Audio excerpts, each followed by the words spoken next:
announced an ambitious, very bold proposal to reclaim our democracy for this country. And I want to lay out for you the three central pillars of that. First, let's bring more people into our democracy. Our plan calls for us to have 50 million newly registered voters over the course of the next 4 years.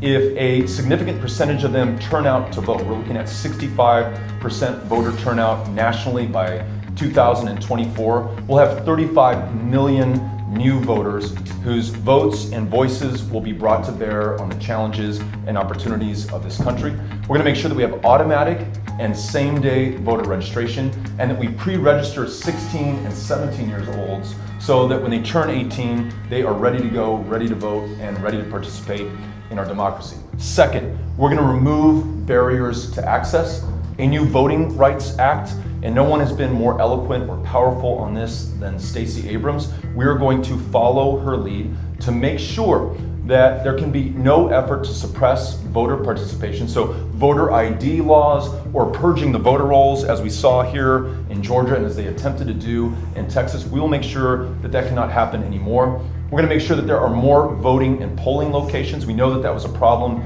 here in Georgia, and that they are accessible to everyone and follow ADA standards. Last and third, and perhaps the most important pillar of this, we're going to restore confidence in our elections and in our democracy. We're going to make sure that there is security at the ballot box and that you can count on the fact that the vote that you cast will go to the intended recipient. We will require paper receipts and or paper ballots at all voting locations going forward. We're going to end the process of gerrymandering, whereby members of Congress choose their own voters instead of the other way around. We're going to get big money out of our politics, so no more political action committees contributing to the races of members of Congress, because it turns out that they'll listen to those PACs and the corporations and special interests that they represent before they listen to us. I'm also calling for term limits for members of Congress and term limits for members of the Supreme Court. If we're going to have faith in one another and faith in this democracy, then we should believe that someone can succeed a current member of Congress and do just as good or maybe even a better job than they have been able to do.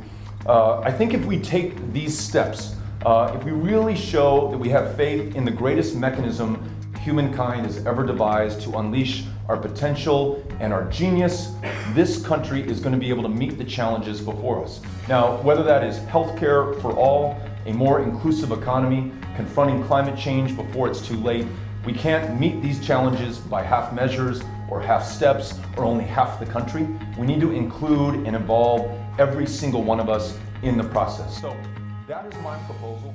These are some of the stories that inspired us to take this step and to try to bring more of our fellow Americans into the process.